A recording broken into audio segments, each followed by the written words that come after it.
ඉතින් අද අපි මේ වීඩියෝ එකෙන් කතා කරන්න යන්නේ අපි කලින් කිව්වා වගේ මොකක්ද මේ අති භයානක ඒ වගේම අපි ඇසට නොදැකපු විශාල ජීවීන්ද්‍රවල ජීවත් වෙන මේ ලස්සන වනාන්තරය මොකක්ද කියලා. ඉතින් ඒක ගැන දැනගන්න මේ වීඩියෝ එක අවසානයේදී රැඳිලා ඉන්න. එහෙනම් අපි යමු අද අපේ වීඩියෝ එකට.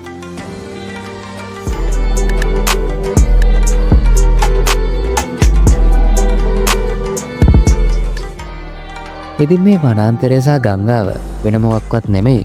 අපි හැමෝම දන්න ඇමසන් වනාන්තරය. ඇමසන් වනාන්තරයේ මේ පිහිටලා තියෙන මේ ගංගාව ඊටමත් මනෝරම ස්ථානයක්. ඉතින් දිනෙන් දින සොයා ගන්න අභිරහස් විශාල ප්‍රමාණයක් සමග ලෝක පුරා ප්‍රචලිත මේ ඇමසන් ගංගාව සහ වනාන්තරය පිළිබඳ අද අපි මේ වීඩියෝ එකෙන් කතා කරමු. ඇමසන් ගඟ ගැන කතා කරොත් ඇමසන් ගඟ කිලෝමීටර් 6275ක් දක්වා විහිදෙන විශාල ජල ගංගාවක් වන අතර මේ ලොව දිගින් වැඩිම ගංගාව ලෙස හඳුන්වන්න පුළුවන්. නමුත් සමහර ජනයා අතර පැවතින මතය වන්නේ ලොව දිගම ගංගාව නයිල් ගංගාව බවයි. ඉතින් ලොව දිගම ගංගාව නයිල් ගංගාව කිව්වොත් ඇත්තටම වැරදි.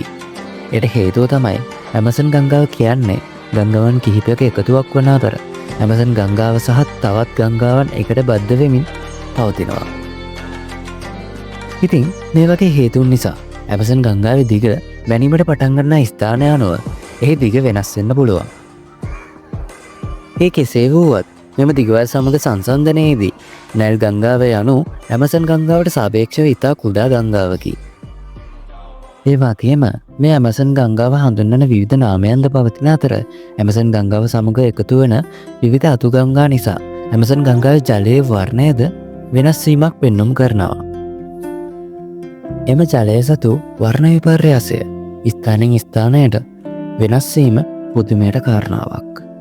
එනම් එම වර්ණය ගංගාව පුරාම ඒකාකාරී නොවේ. එය තැනින් තැනට ස්ථානෙන් ස්ථානයට වර්ණය වෙනස් ස්වභාවයක් ගන්නවා.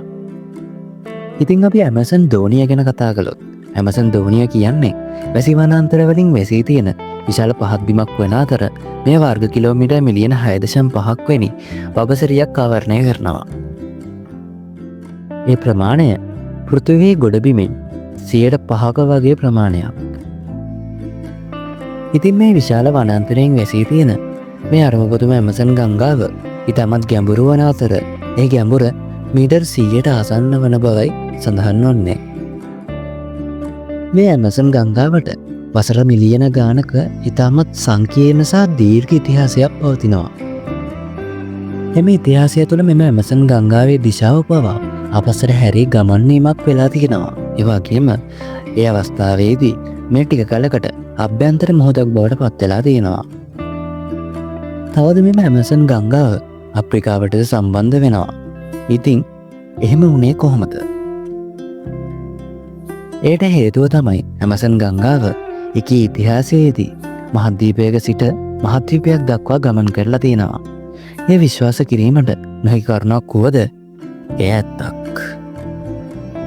ඉතින් ජීවය සහ විවිධත්වයේ නිමවුමක් ලෙස සැලකෙන මේ ඇමසන් ගංගාවේ මතුපිටින් සිදුවන වෙනස් වීම් වලට අමතරව පොළව යටින්ද යම් දෙයක් සිදුවමින් පැවතුණා. මෑතක් වනතුරම මේ පිළිබඳ විද්‍යාඥයන් පවා දැනගෙන ඉඳලා නැහැ.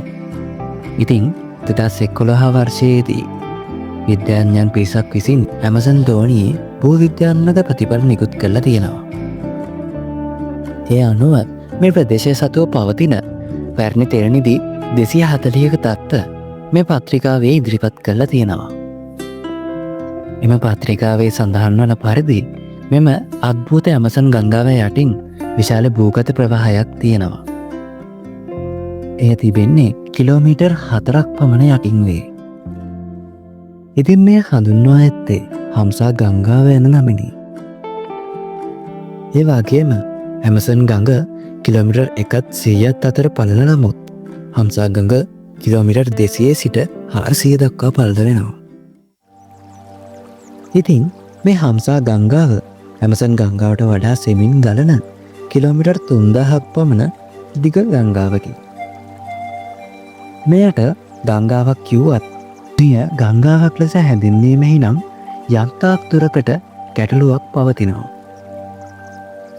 ඒ වගේම මෙම අද්භූත පරිසරය තුළ ගෝත්‍රික කණ්ඩායම් තවමත් ජීවත් වෙනවා. මේ ප්‍රදේශයට පැරණි ඉතිහාසයක් පවතින අතර මෙය ලර්නස්ටි මෝජෝස් යන නමින් හැඳින්වෙනවා. ඉතින් මෑතකදී මෙහි අතහැර දෙමු එක්තරා ව්‍යුහයක් සොයාගෙන තියෙනවා. මෙය බොලිවියානු වනාන්තරයෙන් වැසිලා තිබිලා තියෙන්නේ. මෙය වැසිකාලයේදී ජල මට්ටම ඉහළ යාමත් සමග ජලයෙන් යටවෙන ප්‍රදේශයක්. ඉතින් මෙය සෑම වසරකම මාස කිහිපයක් ජලයෙන් යටවෙමින් පවතින අතර මෙය වසර 100 ගණනක් තිස්සේ සිදුවෙන් පවතින සිදුවීමක්. ඒ කෙසේ වුවත් මේ ජීවත් වීමට නුසුදුසු ස්ථානයක් වුවද කොළඹස් ඇමරිකාවට පැමිණීමට පෙර ඒ ජීවත් වුණු පැරණි ශිෂ්ටාචාරයක් පිළිබඳ බොහෝ සලකුණු මෙහිදී හමු වෙලා තියෙනවා. ඉතින් මෙයාලා මේක කැසරාවේ ගම්මානය විදියටයි හඳුන්වලා තියෙන්නේ. මෙම ඇමසන් ගංගාවේ සහ ඇමසන් වනාන්තරයේ වසර මිලියන ගානක ඉතිහාසය පිළිබඳ සලකා බලද්දී මෙහි අද්භූත සිදුවීම් රාශියක් සිදු වී ඇති අතර අපිට අදාගත නොහැකි ඒ වගේම පුදුම හිතන ශිෂ්ටාචාර බොහොමයක් මේ තුල අඩංගු වෙනවා. ඉතින් මට කියන්න තියෙන්නේ ඇමසන් වනාන්තරය කියන්නේ අභිරහස් ගුහාවක් කිව්වොත් මම නිවැරදියි. ඒ කෙසේ වෙතත් අපි දැනට කතා කළේ මේ ඇමසන් ගංගාව සහ ඇමසන් වනය පිළිබඳ පවතින ස්වභාවික සිද්ධීන් පමණක් වන අතර මෙහි ඉතාමත් දරුණු සත්ත්ව කොට්ටාස රාශියක් ජීවත් වෙනවා. එම සත්වයන් පිළිබඳ අප වෙන දවසක කතා කරමු.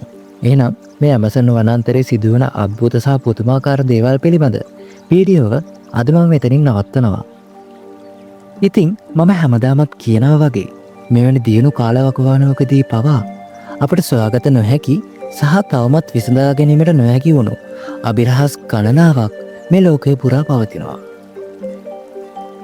එහෙනම් මේ වගේ දේවල් පිළිබඳව දැනගන්න මාව සබ්ස්ක්‍රයිබ් කරලා මේ වීඩියෝ එක හොඳ නම් මට කරන උදව්වක් වශයෙන් මේ වීඩියෝ එක ෂෙයා කරන්න. ඒ වගේම වීඩියෝ එක හොඳ නම් ලයික් එකකුත් දාලා ඔබේ අදහස් කමෙන්ට් එකක් විදියට දාගෙන යන්න. මේ වගේ අරුම පුදුම අලුත් වීඩියෝකින් අලුත් දවසක හමු වෙමු. එහෙනම් අදට මම යනවා.